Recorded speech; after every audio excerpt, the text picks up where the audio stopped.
Al-maqalatu tsalisah asyarah. Maqalah yang ke-13.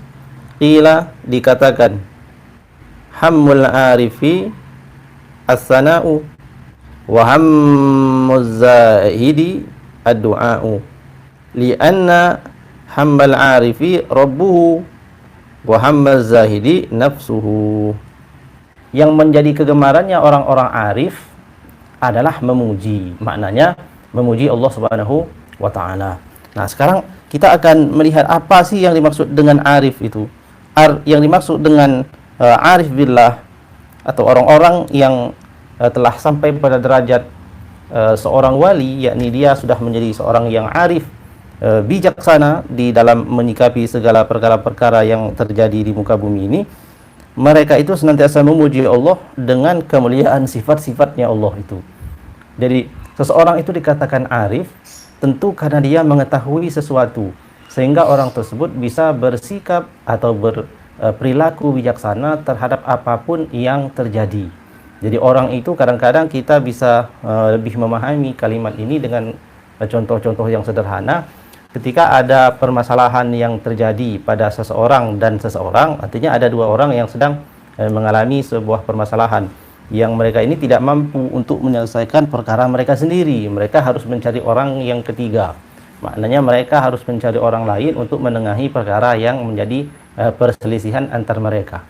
Seorang hakim atau seorang yang ditunjuk untuk menjadi penengah untuk menyelesaikan perkara-perkara dalam permasalahan yang terjadi antara dua orang itu, tidak akan bisa orang itu bersifat bijaksana. Makna bijaksana itu adalah dia ini adil, kemudian dia mensikapi apa yang terjadi itu dengan perkara yang benar, artinya menyejukkan antara kedua belah pihak.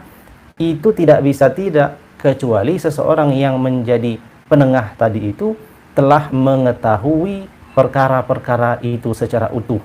Apa yang menjadi penyebab permasalahan yang terjadi antara dua orang itu. Antara dua orang sedang bertikai, maka apa yang menimpa kedua orang ini yang menjadi penyebab pertikaiannya. Seorang itu ketika dia ingin memberikan solusi dari permasalahan itu secara benar dan dianggap sebagai perkara yang bijaksana karena tidak menguntungkan salah satu pihak, tetapi dua-duanya adalah merasa diuntungkan dan merasa sebagai dan merasa senang terhadap solusi yang diberikan oleh orang yang menjadi penengah tadi itu, maka orang yang menjadi penengah tadi itu adalah tidak harus mengetahui pokok perkaranya. Semuanya, mulai dari perkara yang besar yang menjadi permasalahannya atau perkara kecil yang menjadi bumbu dari permasalahan itu.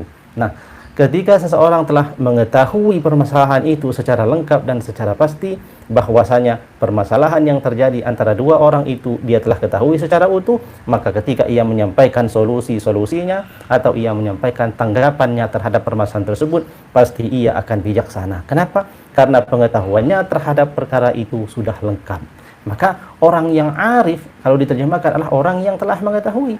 Makna arif itu di dalam ilmu agama atau di dalam ilmu tasawuf, yang dimaksud dengan arif adalah orang yang telah mengetahui hakikat daripada Allah Subhanahu wa ta'ala. Artinya ia telah mengetahui bagaimana kemuliaan sifat-sifat Allah Subhanahu wa ta'ala, sehingga semua perkara yang terjadi di depan mata mereka, semua perkara yang terjadi di dunia ini, mereka telah mengetahui hakikat daripada kejadian tersebut, sehingga mereka tidak ada yang keluar daripada lisan mereka ini, melainkan mereka memuji sifat Allah Subhanahu wa ta'ala yang mulia itu, sebab orang lain tidak mampu menembus apa yang mereka pandang, apa yang mereka lihat, sehingga ketika terjadi sesuatu, orang lain yang belum mencapai derajat arif, belum mencapai derajat ma'rifat, itu mungkin akan mengeluh, mungkin akan mencaci dan lain sebagainya, karena orang yang mengeluh tadi itu belum mengerti hakikat yang terjadi sebenarnya yang ada di hadapan matanya. Nah, orang yang arif ini telah Allah bukakan pandangan mata dan zahir serta batinnya, sehingga ia mampu melihat perkara itu secara benar. Apa yang terjadi di dunia ini, baikkah itu berupa sesuatu yang baik atau sesuatu yang buruk, orang tersebut telah mengetahui hakikat daripada Allah Subhanahu wa ta'ala yang menjadikan semua itu terjadi. Sehingga kekaguman mereka terhadap Allah Subhanahu wa ta'ala itu tidak sama sekali berkurang. Apakah yang terjadi di muka bumi ini perkara yang baik dalam pandangan manusia atau perkara yang buruk dalam pandangan manusia. Yang keluar dari lisan orang-orang arif itu hanyalah pujian kepada Allah Subhanahu wa ta'ala. Karena orang yang tidak memuji tentu karena tidak tahu kebaikannya. Sedangkan orang-orang arif yang telah mengetahui di balik kejadian yang buruk sekalipun, mereka telah melihat ada kebaikan di belakang itu semuanya. Maka mereka tidak punya kata-kata lain selain daripada memuji Allah Subhanahu wa taala. Mereka inilah jajaran orang-orang pilihan yang telah mencapai derajat ma'rifat, mengenal hakikat daripada Allah Subhanahu wa taala, mengenal hakikat daripada sifat-sifat Allah Subhanahu wa taala yang disebutkan di dalam berbagai macam literatur tentang nama-nama dan sifat Allah. Allah itu wujud, artinya ada. Maka mustahil bagi Allah itu kalau tiada. Sesuatu yang dituhankan, sesuatu yang disembah, mau tidak mau dia harus sesuatu yang ada. Tidak mungkin orang tersebut menyembah sesuatu yang tidak ada. Maka sifat bagi Allah yang pertama adalah wujud. Allah itu harus ada. Nah, mengetahui bagaimana wujudnya Allah, mereka telah mengetahui bahwa wujudnya Allah itu tanpa permulaan, bahwa wujudnya Allah itu sifatnya adalah qadim, terdahulu, tidak ada awal dan tidak ada akhir. Karena sesuatu yang memiliki awal dan memiliki akhir, semua itu adalah makhluk. Sedangkan Allah SWT tidak terbatas pada perkara-perkara yang membatasi manusia. Nah, ini ilmu yang sangat agak-agak jelimet ini, tapi sebagai salah satu gambaran bagi kita betapa orang arif itu adalah orang yang telah mengetahui hakikat daripada sifat-sifat Allah SWT. Nah, kegemaran ataupun hobi daripada orang arif tadi itu memuji Allah. Wa hammaz zahidi ad-du'a.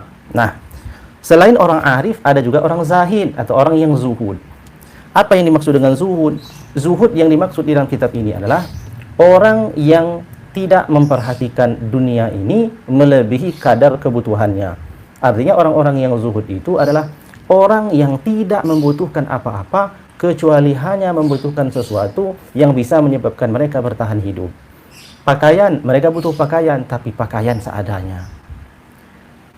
Tempat tinggal, mereka membutuhkan tempat tinggal, tetapi tempat tinggal seadanya. Ini keberadaan orang-orang seperti ini adalah sangat langka, sebab di zaman sekarang orang-orang itu kebanyakan sudah memiliki kebutuhan ataupun himmah ataupun hobi yang sudah berbeda daripada orang-orang terdahulu. Tetapi tetap masih ada di penjuru dunia ini, akan selalu ada orang-orang pilihan itu. Akan tetapi kita tidak mengetahui siapa di antara orang itu yang telah mencapai derajat arif ataupun derajat sebagai orang yang zuhud. Nah, kalau tadi orang arif, orang yang telah mengetahui hakikat sifat-sifat Allah itu senangnya adalah memuji Allah, orang yang zuhud kesenangannya adalah berdoa. Kenapa dia berdoa? Karena keinginan daripada arif tadi, orang yang wali, seorang yang telah mencapai derajat arif tadi itu, kesenangannya, tujuan mereka itu adalah Allah itu sendiri. Bahkan mereka sudah tidak memikirkan balasan berupa surga ataupun neraka, itu kelasnya sudah tidak lagi ada dalam pikiran mereka. Karena yang mereka tuju adalah lebih fokus kepada pemilik surga dan pemilik neraka itu. Mereka beribadah dengan terus-menerus, dengan cinta mereka kepada Allah itu, mereka berharap mereka berharap sampai kepada Allah Subhanahu wa taala tanpa memikirkan pemberian daripada Allah Subhanahu wa taala yang akan mereka peroleh. Nah, ini derajat daripada orang-orang soleh. Kemudian yang kedua ini adalah orang zuhud. Kalau orang zuhud, kegemaran mereka adalah berdoa.